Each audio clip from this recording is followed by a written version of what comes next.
Eu não sei quem foi que inventou que eu ia fazer um pronunciamento. Antes, para relaxar um pouquinho, eu fui ao Piauí esses dias e o calor estava tão forte que um companheiro disse o seguinte: aqui no Piauí o calor é tanto que o urubu voa só com uma asa, a outra ele abana. Então, eu queria dizer para vocês que eu falei para o Rio Falcão que era importante abrir para a imprensa para ver se a imprensa consegue retratar com erros e acertos exatamente aquilo que eu falo e não ficar me interpretando. Eu, sinceramente, o que me deixa às vezes um pouco chateado é que nunca me pergunta alguma coisa e de repente eu vejo manchete: Lula disse aquilo, Lula falou aquilo, Lula pede aquilo, Lula reúne a bancada para aquilo, Dilma vai no aniversário de Lula e não conversa com Lula, sabe? Então, olha, se a Dilma não queria conversar comigo, por que ela foi no meu aniversário? Não tinha dois aniversariantes, era só eu. Mas então, eu não sei se é por falta de assunto ou por má fé. Então eu falei: Rio, vamos abrir a reunião, deixa os companheiros escrever. E eu fico chateado quando eu vejo jornalista com um bloco não escrevendo, porque ele vai deixar para interpretar depois. Eu não sei se a gente pode gravar, dar uma fitinha para cada um quando terminar isso aqui, para a gente poder saber se falaram pelo menos aquilo que eu falei. Eu queria, primeiro, cumprimentar os companheiros que estão no diretório, os nossos presidentes dos diretórios regionais, os nossos deputados, as nossas deputadas, nossos senadores, nossa senadora. Você me deve uma picanha de carne de sol, Fátima. Enquanto você não me pagar essa picanha, eu vou te cobrar toda vez que eu te ver. Uma picanha de carne de sol. O pessoal do Sul não sabe o que é isso. Você poderia um dia fazer um churrasco e convidar a bancada do Sul para ir comer um churrasco de carne de sol.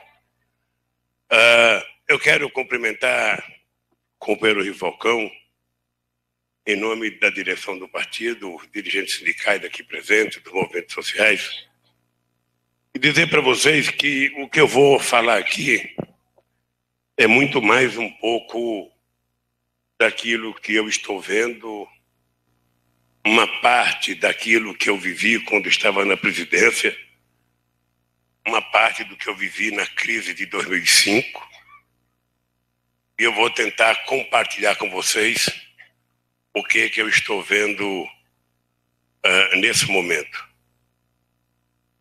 A primeira coisa que eu acho que nós temos que fazer no nosso partido é uma aferição correta sobre a conjuntura política.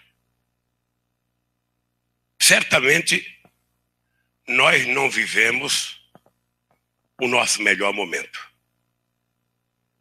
Nós vivemos um momento de um acirrado bombardeio contra o PT e contra os petistas. Acho que poucas vezes na história, acho que nunca houve na história desse país, o bombardeio que o nosso partido recebe 24 horas por dia. E nas coisas mais simples que acontecem, sabe? Quando pega alguém de um outro partido político, você cita o cidadão, não cita nem que partido que ele é. No caso do PT, primeiro coloca do PT para depois dizer que ele é o cidadão. Ou seja, é preciso que a gente não fique nervoso com isso. Que a tendência natural é a gente ficar muito nervoso quando a gente vê essas coisas acontecer. Tanto xingamento ao PT, tanta crítica ao PT, tanta coisa ao Lula, tanta coisa a Dilma, tanta coisa às figuras mais públicas do PT. Isso tem uma explicação. Eles sabem que nós somos infinitamente maiores do que meia dúzia de companheiros que pode ter injustamente ou justamente pagando o preço de possíveis erros cometidos. Ele sabe disso. Ele sabe que esse partido, sempre que foi colocado em xeque, esse partido reage como se fosse fênix. Ele reage das cinzas mais forte do que ele estava antes de qualquer crise. E eu sou daqueles que estou convencido que esperem as eleições do dia de outubro de 2016 para eles perceberem o que vai acontecer nesse país. Porque na lógica deles, o PT sairá do mapa eleitoral como nós tiramos o Brasil do mapa da fome. Eles sabem disso. E essa crítica acirrada ao nosso partido tem um objetivo. O objetivo é tentar apagar da memória deste povo um legado de 12 anos, que é o mais profícuo legado deixado por um governo na história do nosso país. Eu há muito tempo venho dizendo que o PT nunca é atacado pelas coisas más que ele faz. O PT muitas vezes é atacado pelas coisas boas que ele conseguiu promover neste país. Vocês se lembram que nem o orçamento participativo era aceito no começo do PT, como o Bolsa Família não foi aceito no PT, como o aumento do salário mínimo não foi aceito por eles, ou seja, eles sempre trataram de achar que o PT estava fazendo as coisas erradas. E obviamente que nós já fizemos coisas erradas, de muitas coisas erradas, mas na hora que a gente soma, sabe, coloca do lado as certas e erradas, certamente eles sabem que nunca nenhum partido conseguiu fazer o que nós já fizemos nesse país de benefício para a sociedade brasileira. Nunca as regiões mais pobres do país entraram na história desse país como o Norte, o Nordeste, como entraram agora. Ou seja, e isso incomoda esse partido continuar mudando a história e fazendo com que as pessoas mais humildes possam subir mais um degrauzinho na escada da escala social que tanto o povo precisa e que tanto nós queremos que ele suba. E nós tivemos problemas políticos sérios que nós temos que encarar e todo mundo sabe que nós temos. Ou seja, depois que nós ganhamos a eleição mais difícil que nós participamos, uma eleição muito difícil, inclusive pela agressividade da campanha contra a nossa presidenta Dilma Rousseff, ou seja, nós tivemos um grande problema político, sobretudo com a nossa base, quando nós tomamos a atitude, sabe, de fazer o ajuste que era necessário fazer, e nós estávamos discutindo com os trabalhadores, quando de repente foi anunciado no dia 29 de dezembro as mudanças, sabe, em algumas áreas sociais, que deixou a nossa gente muito nervosa, muito irritada. Então, nós tivemos um problema político sério, que nós ganhamos as eleições, sabe, com um discurso, e depois das eleições nós tivemos, sabe, que mudar o nosso discurso e fazer aquilo que a gente dizia que não ia fazer. Esse é um fato. Esse é um fato, sabe, conhecido de 204 milhões de habitantes e conhecido da nossa querida presidente Dilma Rousseff.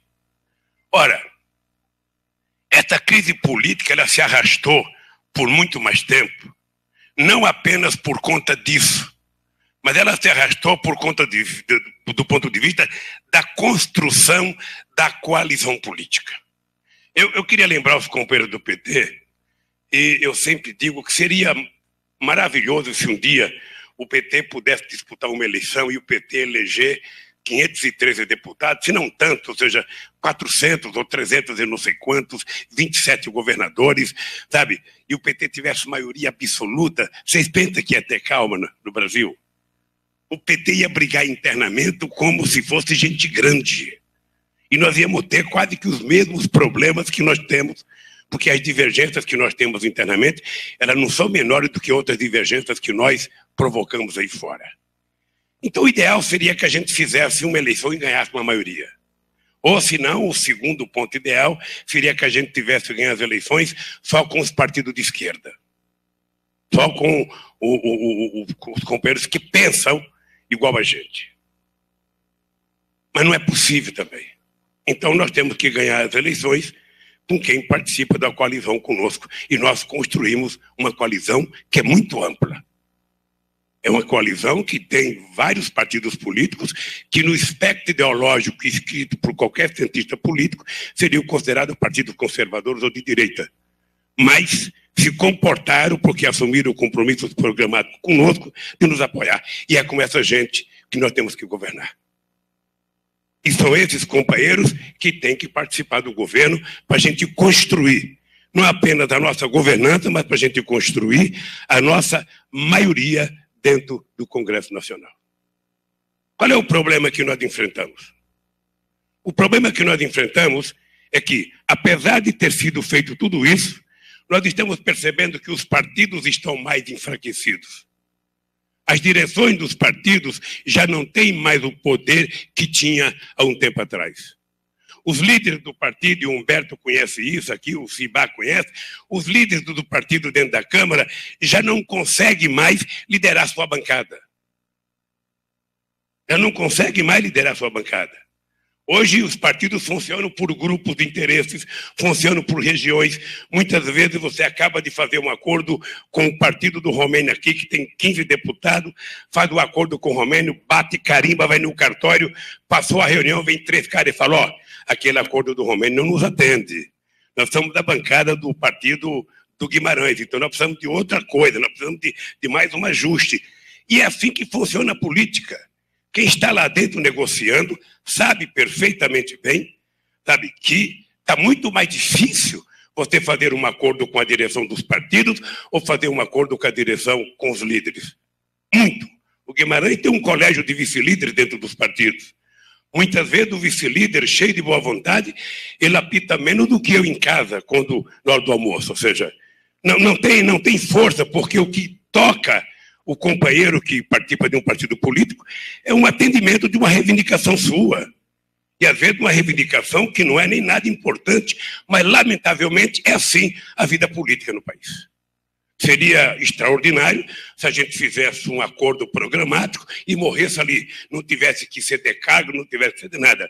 Aqui tem prefeito que sabe do que eu estou falando, porque já está com 2 ou 3 mandatos e sabe como é que é a situação da governança num regime de coalizão. Pois bem, nós tivemos um agravante ainda. Além dos partidos estarem enfraquecidos, além dos líderes não falarem mais em nome da bancada, eu conversei com o presidente do partido político e dizia, ô Lula, eu não tenho controle da minha bancada. Às vezes eu tento conversar a bancada, sabe? Aí eu acerto na Câmara, o Senado não aceita. Eu acerto no Senado, a Câmara não aceita. E eu falo, pô, cara, fecha a questão.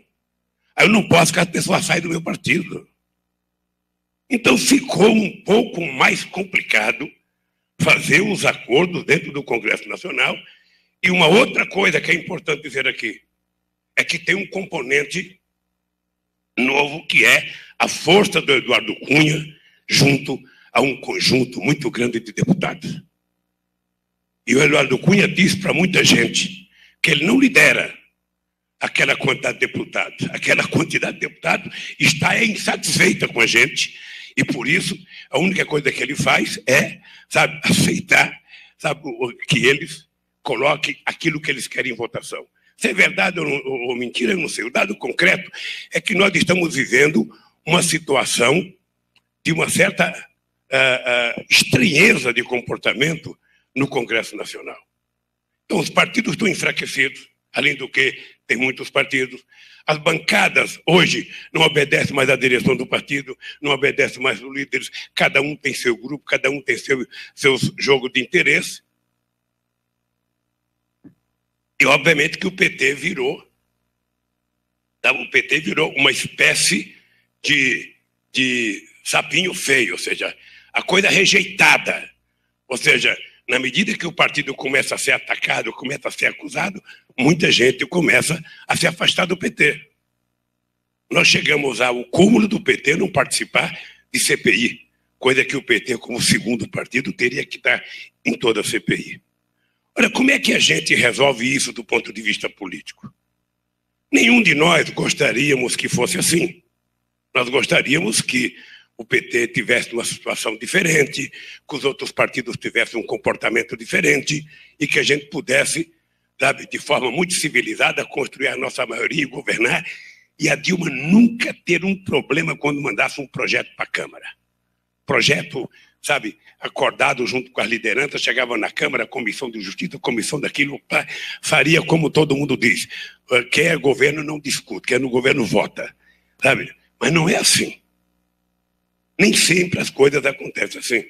Eu não sei o que aconteceu, mas a gente não conseguiu votar a repatriação de recursos, não conseguimos colocar na pauta, sabe, uma coisa que todo mundo sabia do interesse do governo, do interesse do PT, do interesse de outros partidos políticos. Então, do ponto de vista político, a nossa situação, eu diria que era mais difícil. Eu diria que de um tempo para cá, a presidenta Dilma começou a agir pessoalmente e começou a discutir diretamente com os partidos, e a gente sente que nos últimos 2 meses houve uma melhora na relação política. E a tendência é que a gente possa consolidar essa relação política dentro do Congresso Nacional. E por que nós precisamos restabelecer? É que é preciso governar o país. E é humanamente impossível você imaginar que alguém pode governar um país na situação política que nós estamos vivendo hoje. Nós estamos fazendo exatamente aquilo que a oposição quer que a gente faça, não governar. É por isso que é preciso tentar atrapalhar o máximo possível a presidenta Dilma. O conselho que eu dou para a presidente é o seguinte: Dilma, não veja manchete de jornal. Porque quando a gente vê manchete de jornal, a tendência é a gente trabalhar por conta da manchete. E a gente não pode permitir que sejam eles que façam a nossa pauta. A nossa pauta somos nós que fazemos em função dos nossos compromissos assumidos nas eleições no dia 26 de outubro. Nós temos uma pauta. E por conta dessa pauta é que nós temos que fazer os nossos acordos políticos para que a gente possa governar. Se a gente for analisar, Rui, o que aconteceu com a companheira Dilma, a gente vai ver uma coisa, eu não sei se o pessoal costuma trabalhar com números, mas veja só. A primeira coisa que eles fizeram, que é um fato sui generis no Brasil para a presidenta, foi, depois do dia 26 de outubro, pedir recontagem de voto da presidenta Dilma. Depois que eles pediram recontagem de voto, uma coisa que a gente não tinha esse hábito no Brasil, eles apresentaram durante esse ano 19 pedidos de impeachment, sem nenhuma base legal. Apresentaram 4 ações no TSE para anular as eleições. E tem, obviamente, que os nossos adversários apostando na teoria do quanto pior, melhor, porque isso faz com que a gente não coloque em prática aquilo que a gente sabe fazer tão bem, que é governar o país.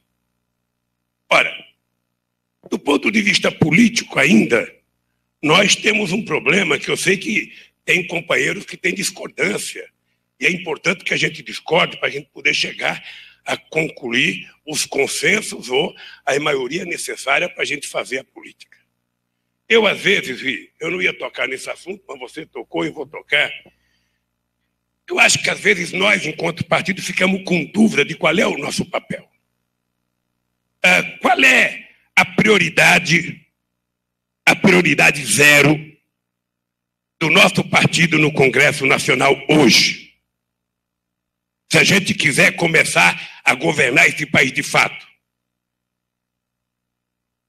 A prioridade zero hoje nesse país é a gente criar condições para aprovar as medidas que a presidenta Dilma mandou para o Congresso Nacional para que ela encerre definitivamente essa ideia do ajuste e a gente possa ver a economia brasileira voltar a crescer, fazer a geração de emprego e a renda que nós queremos que continue chegando ao bolso do povo trabalhador. Sem a conclusão desse ajuste, nós ficamos numa confusão política e numa confusão de credibilidade muito grande. Ora, se a gente aprovar as medidas que estão lá dentro do Congresso Nacional, e aí o papel dos líderes é muito importante, porque vão ter que conversar com quem gosta e com quem não gosta. Aí, de aprovar, a gente pode ficar livre para discutir outros assuntos.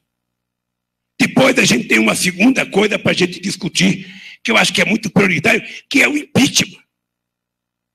Nós não temos o direito de permitir que se discuta o impeachment da forma que se quer discutir, sem nenhuma base legal e sem nenhuma razão. Porque se a moda pega, qualquer um que perca a eleição entra com pedido de impeachment. Nós já temos uma coisa mais assim, que é a judicialização da política. Toda oposição que perde entra na justiça para anular a vitória do que ganhou.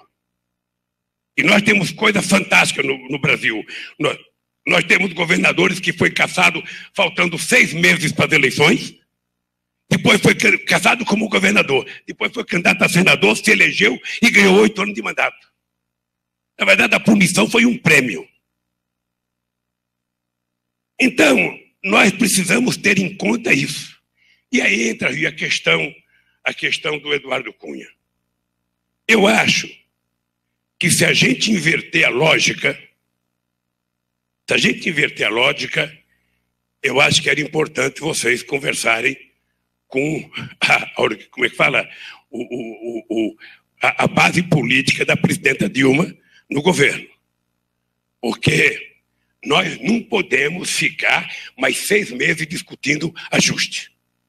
Nós não podemos passar mais 6 meses esperando discutir CPMF. Nós temos é que começar a votar amanhã, se fosse o caso. Porque tudo que interessa à oposição é que a gente arrume 500 pretextos para a gente discutir qualquer assunto e depois a gente não discutir o que interessa, na verdade, que é aprovar as coisas que a Dilma mandou para o Congresso Nacional. A não ser que tenha alguém aqui que acha que isso não é importante. Primeiro vamos tentar derrubar o Eduardo Cunha, depois derrubar o impeachment e depois, se der certo, a gente vota nas coisas que a Dilma quer. Eu acho que é importante a gente medir, porque o tempo do governo é um tempo que urge. Vocês sabem que a nossa situação é uma situação que nós precisamos urgentemente começar a recuperar, sabe, eu diria, o potencial que a nossa presidenta já teve. Ou será que vocês não acompanham pesquisa de opinião pública? Nós acompanhamos pesquisa de opinião pública e nós sabemos que estamos vivendo um momento difícil em quase todos os estados da federação. E como é que você recupera? Eu não tenho medo de uma pesquisa que diz que você é rejeitado hoje, eu tenho medo da gente não trabalhar para recuperar. Não fazer as coisas para a gente recuperar. E nesse instante, o que a sociedade brasileira precisa é que a gente dê um sinal de que estamos governando esse país. Eu lembro de o Lázaro, um sertanejo também do Piauí, sabe, um compositor que nos abandonou, acho que por erro nosso, sei lá, que em 2005 ele inventou aquela famosa frase para mim: deixa o homem trabalhar. E nós precisamos estar convencidos que nós precisamos garantir que a companheira Dilma tenha tranquilidade para trabalhar e governar esse país. Porque nesse estado de nervo é humanamente impossível. Bem, se a situação política é assim, sempre muito tensa, sempre muito nervosa, sempre muito cheia de boatos, eu acho que o Ricardo Berzoini está fazendo um trabalho, sabe, nesses últimos dias, eu acho que ninguém mais se queixa de que não tem conversa. Há muita conversa, há muita discussão, inclusive a própria bancada do PT, muitas vezes eu chegava aqui em Brasília, a primeira coisa que ele me dizia é que não tinha conversa. Agora eles estão tendo conversa todo santo dia, Guimarães não se queixa mais, está feliz da vida com as conversas, o Hélio agora vem a Brasília recebido, está tendo conversa, ou seja, ninguém tem mais direito de reclamar, porque as conversas estão acontecendo. Às vezes a conversa é legal porque o atendimento é 100%. Ou seja, o tratamento, o atendimento, às vezes, não chega a ser 100%, mas, de qualquer forma, o que vale é o chamego, é o carinho e a atenção, quando a gente não tem dinheiro para fazer as coisas que precisamos fazer nesse país. Eu acho que houve uma mudança extraordinária, sabe, nessa relação com o Congresso, e eu acho que agora as coisas começaram a ficar mais fáceis, pelo menos é o humor da bancada do PT. A outra coisa que eu acho que incomoda os companheiros é a questão econômica. Eu convivo com vocês há muito tempo e, da mesma forma que eu vejo alguns companheiros falar fora Levi, eu já vi falar fora Palocci, eu já vi falar fora Meirelles, ou seja, eu já vi, sabe, ontem depois do Fred marcar o gol, ele perdeu um gol feito, gritaram fora Fred. Eu não gosto por que eu estou dizendo isso? Porque aqui tem uns que conhecem a Dilma de jornal, tem outros como os gaúchos que conhecem a Dilma de convivência com ela, sabe, na prefeitura, no governo do estado. Tem outros que conhecem a Dilma como eu, sabe, a partir da construção do programa de governo em 2002 e depois da convivência dentro do governo. E eu queria dizer para vocês que não tem nenhum de vocês, nenhuma mulher, nenhum homem aqui quer arrumar a economia mais rápida do que a Dilma Rousseff. Porque ela necessita, porque ela sabe que é importante, porque ela sabe que faz parte da vida dela e porque ela sabe que a única condição da gente começar a recuperar o prestígio que o governo já teve, que o PT já teve, é a gente recuperar a economia.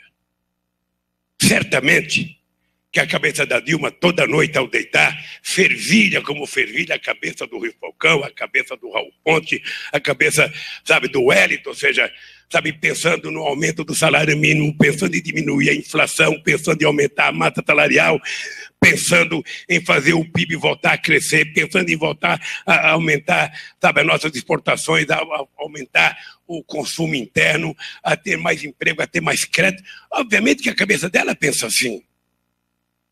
Pensa exatamente como a minha. Pensa exatamente como a de qualquer companheiro. Acontece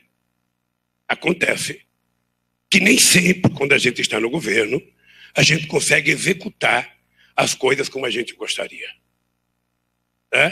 Eu não sei se nós defendemos corretamente no momento em que a gente deveria defender corretamente, é que nós chegamos a uma situação, em parte porque a tal da crise econômica internacional foi maior do que a gente calculava. Mas, em parte, a verdade é porque nós garantimos, em 2014, com muito subsídio para alguns programas importantes e com desoneração, imaginando que é contribuir para a economia crescer, nós contribuímos para chegar no final do ano arrecadando menos do que a gente gastava. E quando a gente arrecada menos do que a gente gasta, isso vale na minha casa, na casa de vocês, e vale para Dilma, nós temos que dar um jeito. O Pimenta não vai mais no teatro toda semana, ele tem que cortar um pouco.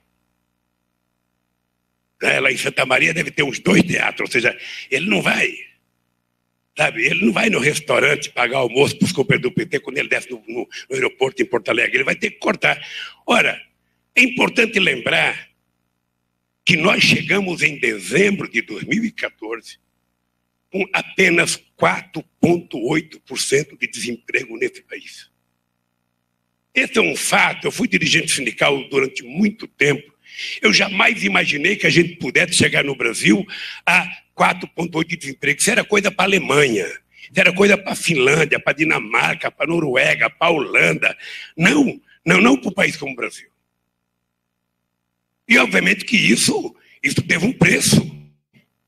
Teve um preço que foi, sabe, a necessidade de manter a economia crescendo, porque também a gente não ia diminuir o crescimento da economia com programas importantes, como agora tem gente que quer até resolver o problema do orçamento cortando o Bolsa Família. Não é? Quer dizer, as pessoas vão perdendo razão e vão falando qualquer coisa que vem à cabeça. Nós temos que imaginar, sabe, e fazer um exercício que é o seguinte: se a gente pegasse um papel, Rui, e desse para cada um companheiro aqui, e perguntasse o seguinte: companheiro, coloca no papel as coisas que você acha que tem que fazer amanhã para mudar a economia. Será que nós seríamos capazes de colocar coisas concretas e objetivas? Ou nós iríamos falar: eu acho que pode ser feito isso, eu acho que pode ser feito aquilo, eu acho que pode ser feito isso? Sabe, não é assim. Tem gente que simplifica, vamos reduzir a taxa de juros. Obviamente que a Dilma, mais do que ninguém, quer reduzir a taxa de juros. Mas se a taxa de Selic está 14,5%, a taxa de juros futuro chega a 17%. O que isso significa? Isso significa que mesmo aumentando a taxa de juros, ou seja, não há confiança de que vai reduzir a inflação. Não há confiança de que a economia vai se recuperar. Porque nós temos um problema, Lindenberg. Nós temos um problema chamado na economia, que muita gente não coloca no cardápio dos livros que escrevem, que é a palavra chamada confiança. Eu tenho que acreditar naquilo que a pessoa fala, porque o que fala vai acontecer. Sabe, se isso acontecer, sabe, é bem possível que, aumentando a confiança, aumenta a facilidade da gente fazer as mudanças necessárias na economia. Então, eu de vez em quando fico vendo os companheiros gritar, sabe, fora Levi, com a mesma facilidade que gritava fora FMI. E não é a mesma coisa. É importante lembrar que o programa de ajuste estava feito antes do Levi. Quem é senador e deputado que estava aqui sabe que foi assim. E porque era naquele momento a única coisa percebida. Sabe, tem que mudar? Eu acho que tem que mudar. O país tem que voltar a crescer? Eu acho que tem que voltar a crescer. A gente tem que voltar a despertar sonho e esperança na sociedade brasileira? Eu acho que nós temos. Mas eu sei que a Dilma também quer. Não é só o Rio, quando faz uma reunião com vocês, que quer. Eu tenho certeza que a Dilma quer. Eu tenho certeza. Mas a Dilma, quando a nossa mãe, como se fosse a nossa mãe, ou seja, na hora que ela vai abrir a prateleira para saber se tem todos os condimentos que os filhos querem, não tem tudo que ela quer. Então é obrigada a fazer o que é possível fazer. Tá? Então, o Lindenberg, você que é um companheiro ativo lá no CAI, é na CAI, não é isso? Você que é um companheiro ativo lá na CAI, eu acompanho de vez em quando. Eu queria te dizer, querido, o seguinte, eu fico imaginando a situação do nosso país. A União com pouca capacidade de investimento, porque tem pouca capacidade de arrecadação. É por isso que a Dilma mandou, sabe, a CPMF, que seria uma solução mais razoável. É por isso que mandou a medida provisória, que era uma grande esperança de repatriar dinheiro lá fora, sabe, que eu achava uma coisa boa, não sei se vai conseguir aprovar, mas o Estado está com baixa capacidade de arrecadação. Os estados, é só ver a situação do Rio Grande do Sul, pode ver a situação de Minas Gerais, a situação da Bahia, a situação de Pernambuco, a situação do Piauí, que ela está aqui. O Estado também tem baixa capacidade de arrecadação. E se o Estado tem baixa capacidade de arrecadação, ele vem encher os pacotes da Dilma aqui atrás de dinheiro, a Dilma não tem, sabe? E eles voltam para lá. Para o governador é mais fácil, para o prefeito, porque joga a culpa na Dilma. Ela vai jogar em cima de quem? De Deus? E não pode jogar em cima do Levi. Nós temos que jogar em cima de nós mesmos. Tá? Então, a União não arrecada, o Estado não arrecada, os municípios não arrecadam, os empresários não estão fazendo os investimentos que deveriam fazer porque não confiam, sabe, na certeza política do que vai acontecer nesse país. É tudo muito incerto. É tudo muito incerto. Eu falei para vocês, 19 pedidos de impeachment. Sabe, 19 pedidos de impeachment, denúncia contra o presidente da Câmara, denúncia contra o presidente do Senado, denúncia contra o filho do Lula, denúncia contra o Lula. Eu ainda tenho mais 3 filhos que não foram denunciados e tem 7 netos. Porra, não vai terminar nunca isso. Não vai terminar nunca. Sabe? E ainda tem uma nora que está grávida. Tem mais um feto lá, rapaz, que eu não sei qual é o processo contra ele agora. E me criaram um problema desgraçado. Porque ele não leva a sério quando ele faz essas críticas. Eu tenho 4 noras, disseram que uma recebeu 2 milhões. E aí todo mundo começa a falar, quem é que está rico aqui na família? Daqui a pouco uma começa a abrir processo contra a outra para repatriar o dinheiro que uma pegou. Então, eu só queria que vocês não ficassem preocupados com esses problemas, porque eu digo sempre, ninguém, pode ter certeza, ninguém precisa ficar com pena. Porque se tem uma coisa que eu aprendi na vida, é enfrentar a diversidade. Pode ter certeza disso. Não tem.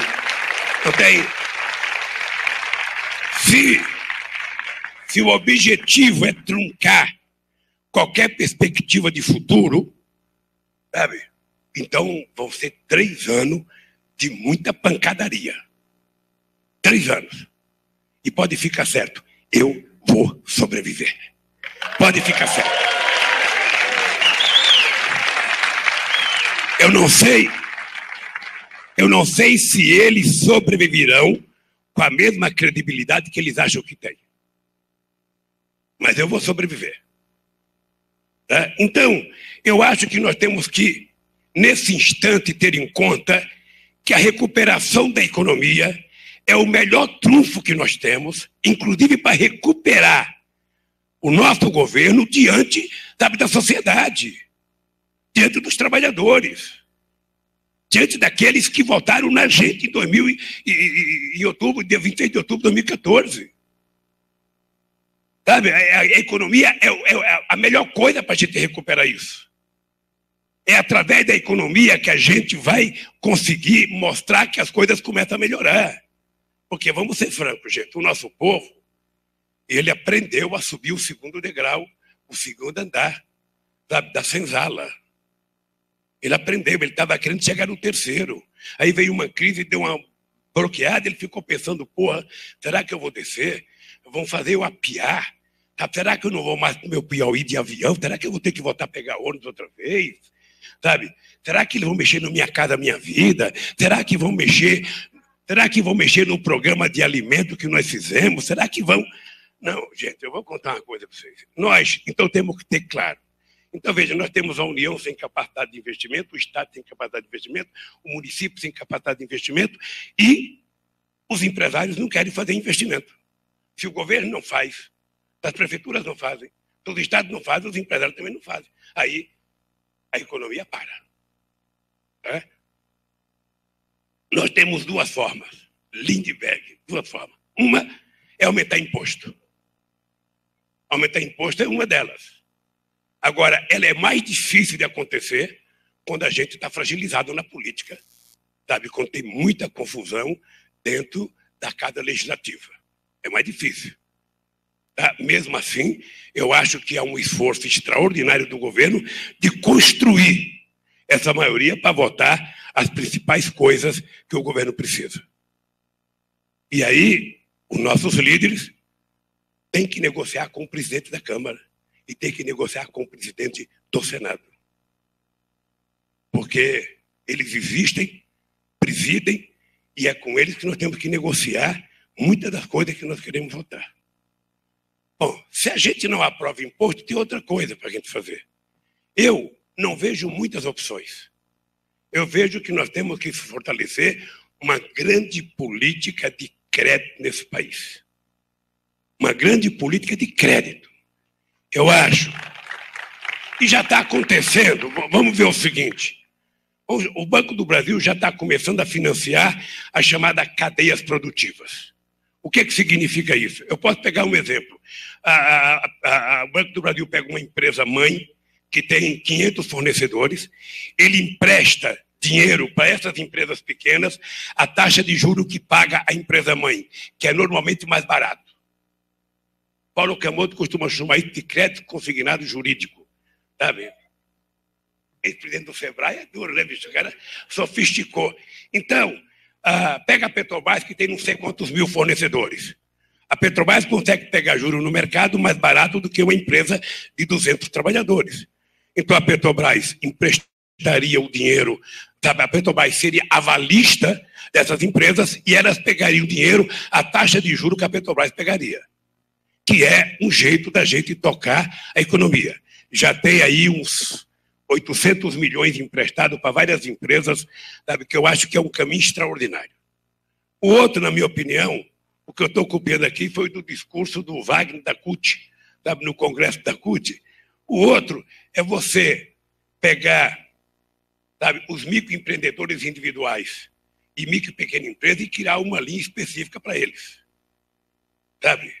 Criar uma linha específica para eles, ou seja, o outro é fazer um crédito consignado para os trabalhadores da indústria privada. Ou seja, na indústria privada, para você fazer crédito consignado, você tem que ter um acordo com os sindicatos, porque no ato de homologação precisa descontar se o cara estiver devendo. Senão os bancos não querem fazer. Para o setor público é fácil, para o aposentado, porque desconta na fonte. Mas para o pessoal do setor privado, ele pode fazer a indenização e não pagar mais, vai embora. Então não é possível. E o outro é crédito para o consumo. Fazer um estudo profundo para saber se há disponibilidade ainda, se o povo pode se endividar um pouco mais, porque não existe outra possibilidade da gente voltar a crescer. E eu acho, na minha cabeça, que a melhor forma da gente recuperar, sabe, a capacidade arrecadatória do Estado é a gente voltar a crescer. Agora, tem gente que não. Tem gente que acha, os tucanos, por exemplo, ele acha que tem que ter desemprego, tem que ter arrojo salarial, para que a gente possa reduzir a inflação e a gente possa fazer a economia voltar a crescer. O trabalhador não pode ser tratado como se fosse uma gangorra. Olha, ele chega no segundo degrau, depois ele cai, volta para o primeiro, olha, sobe. É preciso que a gente saiba que é importante manter todas as conquistas que nós tivemos. Todas as conquistas, que não são muitas. Ou seja, nós não fizemos nenhuma coisa absurda, nós apenas elevamos o pessoal um pouquinho. Veja, nós temos que analisar, na minha opinião, Lindeberg, eu acho que a CAI poderia fazer um estudo profundo. Eu acho que a CAI poderia fazer um estudo profundo. Eu estou dentro da CAI porque eu não tenho, o Instituto não tem recurso para fazer. Mas você contratar o que é de especialista que você tem nesse país para discutir todo o potencial do mercado interno brasileiro. Todo. Porque eu temo que a gente volta a discutir aquela coisa de importação, exportação, importação, exportação, importação, importação. Acontece que hoje no mundo todo mundo quer vender, ninguém quer comprar. E o país que tem 204 milhões de habitantes, ele tem que ter em conta que o potencial de consumo desse povo é extraordinário. É muito grande. Nós só temos 30% de companheiras mulheres que têm máquina de lavar roupa. Imagina quantas máquinas tem que vender. A rua está entupida de carro, mas ainda tem muita gente sem carro. Sem as coisas necessárias. A mulherada está muito avançada. Ela viu a novela, vê a geladeira do último tipo, ela já quer aquela, já quer vender a dela. E já quer comprar uma que consuma menos energia, mais barata e mais eficaz. Então, eu acho que era preciso explorar todo o potencial do nosso mercado interno. Depois era preciso que a gente explorasse todo o nosso potencial, de comércio exterior com a América do Sul. Com a Argentina, com o Paraguai, com o Uruguai, com o Peru. Ou seja, o que a gente pode fazer para crescer? Eu, por exemplo, estive na Argentina o mês passado e conversei com a Cristina que nós precisaríamos tirar todas as tarifas que impedem o comércio entre Brasil e Argentina. Tirar, deixar livre e construir muita parceria entre empresas brasileiras e empresas da Argentina. Nós temos uma indústria naval aqui no Brasil em ascendência, que agora está indecente, ou seja, nós precisamos fazer parceria com a Argentina para que a gente possa produzir concomitantemente pedaços de coisa, como nós fizemos com a Embraer, com Portugal. Então, eu penso que a gente não pode ficar na mesmice do economês. Qual é a mesmice do economês? Todo mundo sabe. Pega qualquer discurso dos últimos 30 anos, é a mesma coisa, a mesma coisa, a mesma coisa. E nós temos uma vantagem hoje. Eu fiz uma comparação, queridos, com o primeiro ano do mandato da Dilma, com o primeiro ano do segundo mandato do Fernando Henrique Cardoso. Porque muitas vezes a gente de comer as coisas no Brasil, né? Veja uma coisa, em 99, quando o Fernando Henrique Cardoso ganhou as eleições, a primeira coisa que aconteceu, o Brasil quebrou. O Brasil quebrou 3 vezes. E o Brasil teve que pedir socorro ao Fundo Monetário Internacional. E aceitou todas as políticas que o Fundo Monetário mandou cumprir. Todas.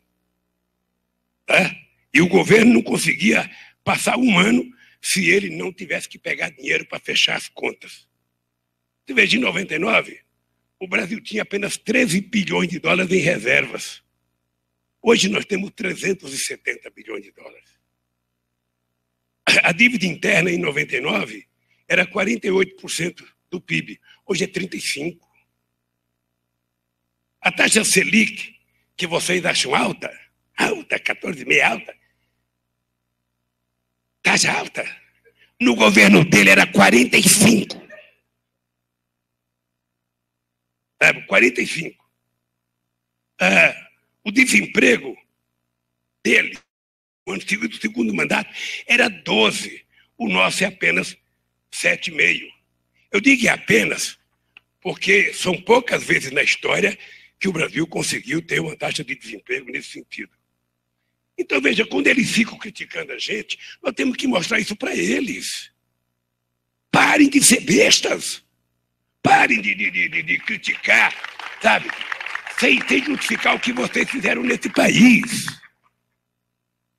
O país tem total condições de se recuperar. Não é uma crise conjuntural ou econômica. Sabe? Obviamente, se a gente ficar olhando o PIB da China e chorando, o PIB da China caiu, não é mais 14%, é só 5%. Os americanos não se recuperaram, como dizia, porque fica todo mundo esperando que a economia americana se recupere. É só pegar quanto é que cresceu a dívida americana para tentar fazer crescer. Saiu de 60 e pouco para 109%, sabe, de endividamento para fazer a economia se recuperar. E ainda não se recuperou. Porque só vai se recuperar se o povo voltar a consumir. Se chinês não compra, americano não compra, brasileiro não compra, alemão não compra, argentino não compra, está todo mundo desgraçado. Nós aprovamos na primeira reunião do G20, Rui, em 2009, de que a salvação dessa crise era a gente aumentar o comércio exterior e aumentar o consumo, que era o único jeito de gerar emprego, e foi feito tudo ao contrário. Apenas o Brasil enfrentou a crise fazendo a economia crescer e gerar emprego. Apenas o Brasil, dentro do G20. Então, companheiros, eu acho que do ponto de vista econômico, nós, e obviamente que o PT, eu digo sempre, o PT não é obrigado a concordar com tudo que o governo faz. E muitas vezes o governo tem que concordar, mesmo quando o governo não quer. Sabe? O PT tem que ter uma certa autonomia. O que a gente não pode é não perceber a situação, sabe, que nós estamos vivendo e a gente fazer proposta de modelo econômico apenas teórica. Tem que reduzir a taxa de juros. Como? Tem que prolongar o prazo da inflação, ao invés de 12, faz 24 meses. Tem que mudar o núcleo da inflação. Tudo isso é muito maravilhoso a gente fazer quando a economia está crescendo muito. Porque qualquer coisa que você fizer que gere suspeição, a tendência natural é que as pessoas, sabe, não colocam dinheiro no mercado, não colocam para funcionar. Eu acho, companheiros e companheiras, que esse diretório tem que lembrar que a companheira Dilma não é candidata dela. Tá? A companheira Dilma é candidata de um partido chamado PT, com uma coligação muito grande e que, portanto, todos nós temos a responsabilidade de fazer com que a gente saia dessa situação muito delicada. Nós temos a obrigação de fazer. A segunda coisa é a questão do movimento social. O movimento social, veja, é importante o PT, a gente não esquecer, que a base de sustentação do nosso partido nesse momento difícil está na lealdade, no compromisso e no comportamento do movimento social. Vários movimentos. Quando a gente estava bem, crescendo a 7%, a 6%, era mais oposição a gente do que a gente agora não crescendo. Porque eles sabem de que se a situação está difícil agora, eles vão ver ficar difícil é o dia que um tucano chegar no poder. Aí eles vão ver como é ficar difícil. Não é que eles vão deixar de ganhar, eles vão perder o que nós ganhamos. E que não foi pouca coisa. E o movimento tem se comportado com a maior dignidade, defendendo o governo na rua, defendendo o governo no local de trabalho, e isso tem sido uma base extraordinária de sustentação, de dar oxigênio e motivação para a nossa presidenta. Eu fico imaginando se o movimento social tivesse carrancudo e falando contra o governo, como é que a gente estaria nisso? Então eu quero aqui de público dizer para o PT, eu acho, Rui, que apesar da nossa relação, eu fiz uma experiência extraordinária agora na Bahia e no Piauí, para discutir a questão da educação, que é um outro assunto que eu vou colocar na pauta aqui. O que eu vi, tanto no Piauí quanto na educação, e não foi uma escola preparada para eu ir, não. Uma escola, sabe, limpinha, com os alunos bem vestidos, tudo educado, não. Aquilo é o funcionamento de uma das 150 escolas de tempo integral que ele tem. O estado do Piauí, embora seja um estado pobre, sabe, ele tem uma cidade lá chamada Cocal dos Alves, que tem só 6.000 habitantes, que tem 150 medalhistas das Olimpíadas de Matemática. Então, eu fui lá buscar isso como exemplo, depois eu fui na Bahia, conheci a experiência da eleição direta de líderes dentro da classe, Rui, que é uma coisa, já foram eleitos 36.000 líderes dentro da classe. 36.000 líderes, meninas e meninos que vão liderar a classe, na reunião com os diretores, na reunião com os professores, na reivindicação e na cobrança também do comportamento dos alunos. Eu fiquei sentado ouvindo mais de 1h30, sabe, eles falarem sobre o conceito de liderança. Seria tão bom que todos nós ouvíssemos. Seria tão bom, sabe, que todo mundo ouvisse o que eles pensam de liderança. Sabe? E eu acho que nós poderemos utilizar o Plano Nacional de Educação para fazer a revolução educacional que este país não fez em 5 séculos.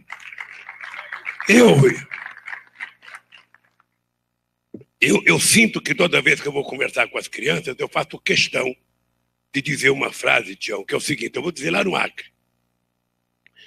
Porque incomoda qualquer brasileiro, qualquer criança que está vendo uma pesquisa na televisão e ele ouve dizer o seguinte, olha, porque o Chile é mais avançado que o Brasil na educação, porque a Argentina é mais avançado que o Brasil, porque o Peru é mais avançado que o Brasil. As pessoas não compreendem, né?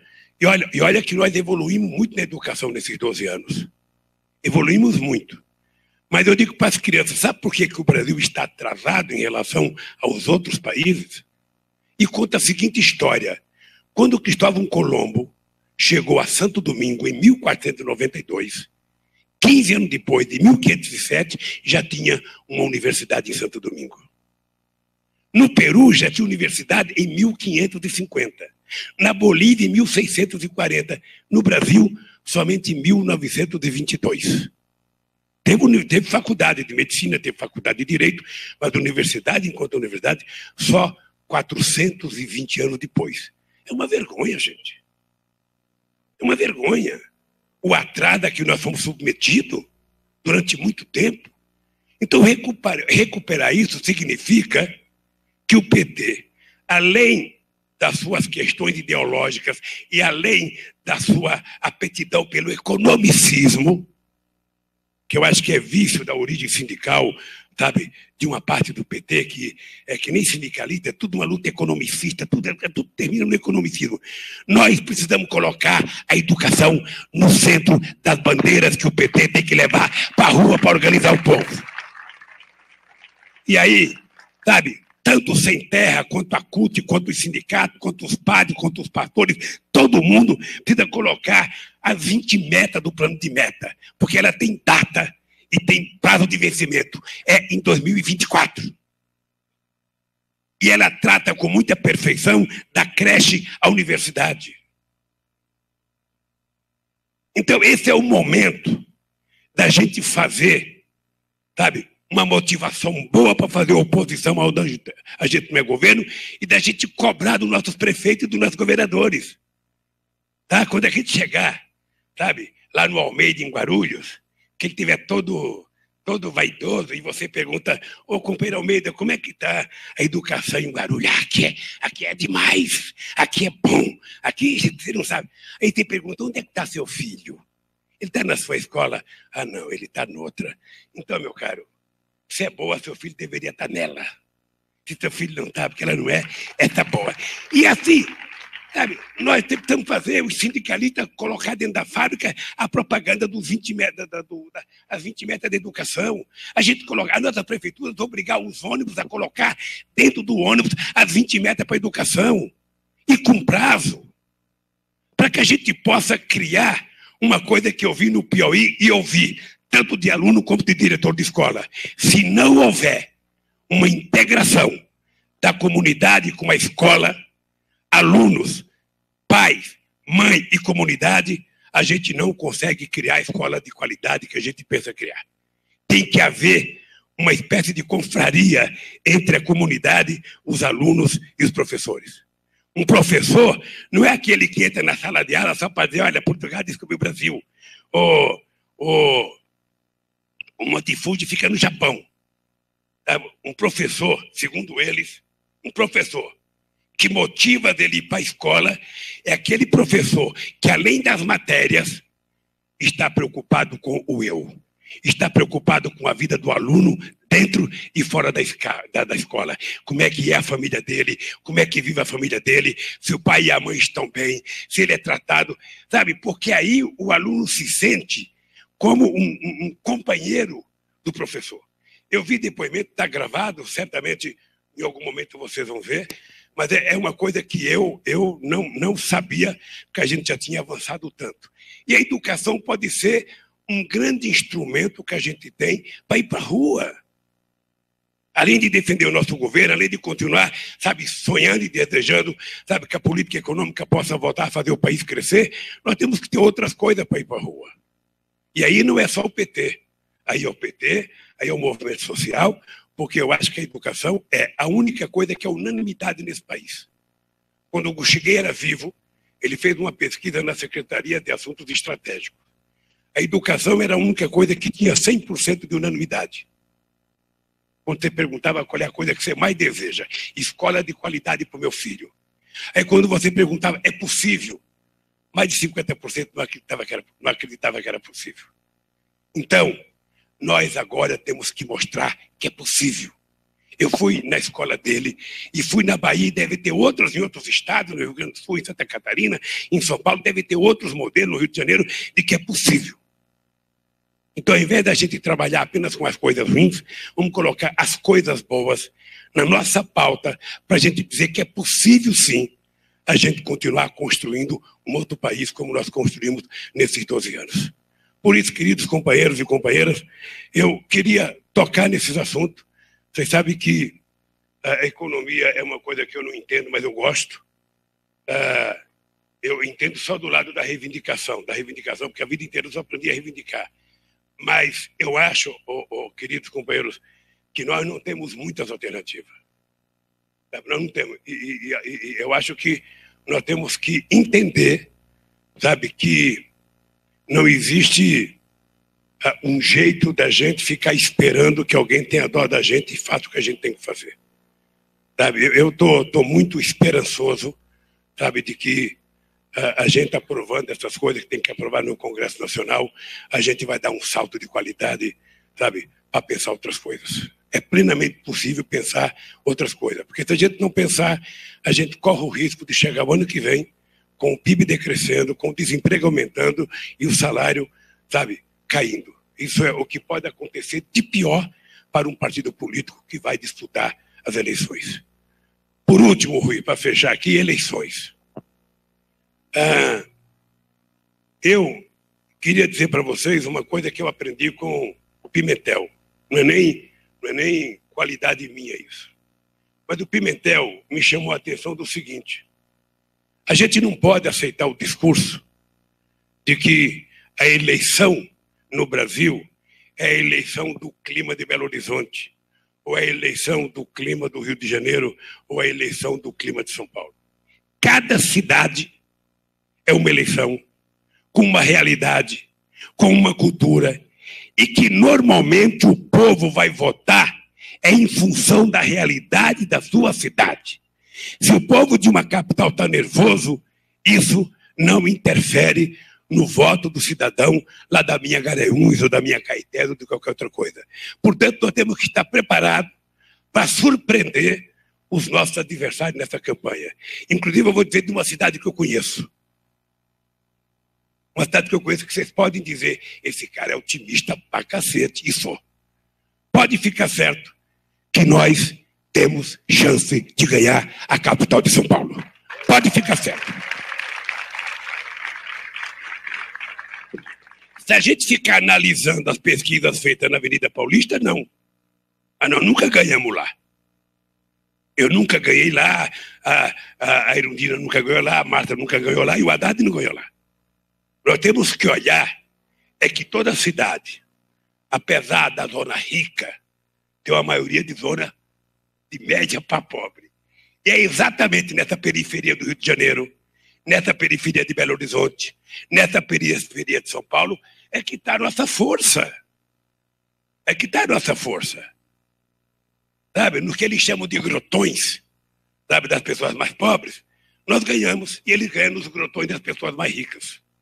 Sabe? Então, o que nós temos é que ter certeza de construir um bom programa para cada cidade e a gente ir para a rua. E uma outra coisa que eu acho que a gente tem que ter força. Gente, olha, eu acho que não há porquê um petista ficar de cabeça baixa ouvindo o ladrão chamar o PT de corrupto. Eu acho que o PT tem que levantar a cabeça. Porque certamente nós temos defeito e nós cometemos erros. Mas qual é o partido que conquistou o direito de andar de cabeça erguida mais do que esse partido? Qual é o partido que fez mais por esse povo do que o nosso partido? O que eles querem é que a gente deixe de discutir as coisas que nós fizemos para discutir as coisas que eles querem que a gente discuta.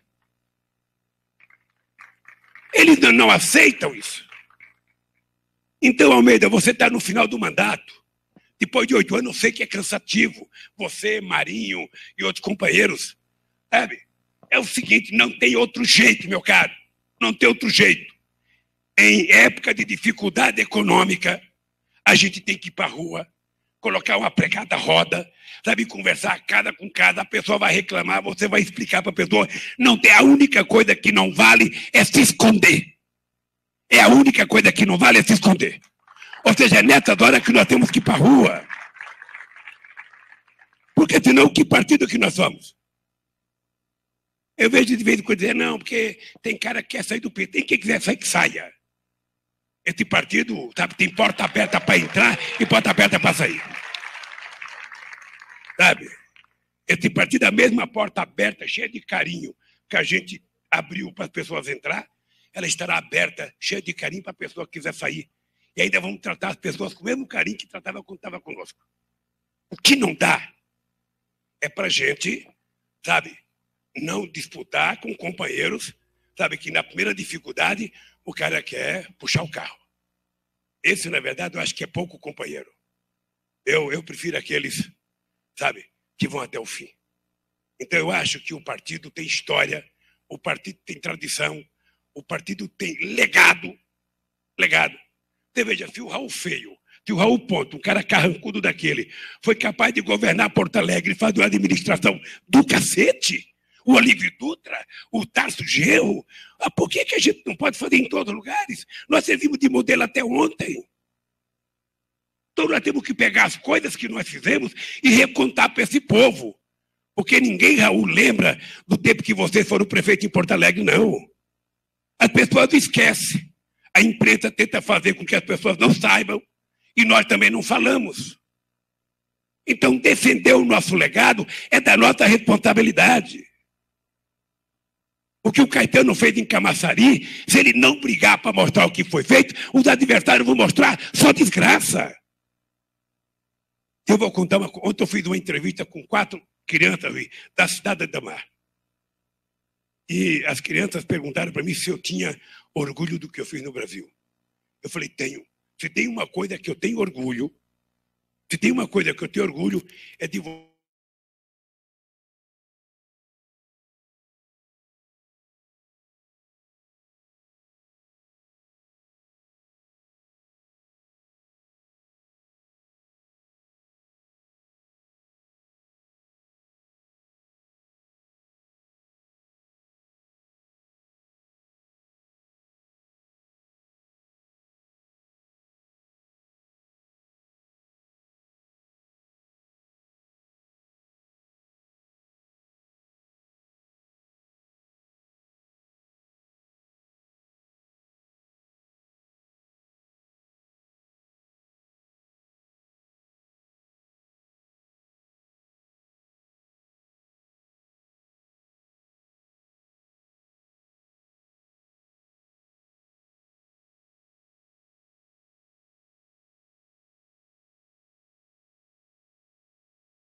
é uma situação difícil, mas nós já vivemos outro momento difícil. Difícil era quando a gente ia criar o PT, que ninguém parava nem para ouvir a gente. Tá lembrado, Humberto? Companheiro, nós somos do PT. Eu lembro que eu e o Olívio Dutra fomos num bar em Porto Alegre para filiar uns caras, chegaram, não tinha ninguém, ficamos nós dois tomando uma cervejinha lá, no, sabe? E nós não desanimamos, porra. Então, a única razão pela qual eles nos tratam assim é porque quando terminar o mandato da Dilma, nós seremos o partido mais longevo a governar a história desse país. Mais longevo. Tá? E eles sabem, não estão fazendo isso apenas conosco aqui, estão fazendo na Argentina, estão fazendo no Equador, estão fazendo no Peru. Eles vão fazer porque estão fazendo na Venezuela. Olha, porque é o seguinte, aliás, um tucano esse dia falou que é preciso varrer o bolivarianismo, sabe, da América do Sul. E ligou até para o Macri, para dar os parabéns para o Macri. Não vou dizer quem foi, vocês sabem. Então, gente, se tem uma coisa que nós temos que ter orgulho, é o do que nós fizemos. E até ter orgulho do que nós não fizemos, porque não podemos. Então, que caso que nós estamos vivendo nesse país? Então, companheiros, olha, eu acho que seja qual seja a decisão que vocês tomem aqui, vocês têm que lembrar, a coisa mais prioritária que nós temos é garantir que a companheira Dilma possa governar com tranquilidade esse país. Um abraço e boa sorte.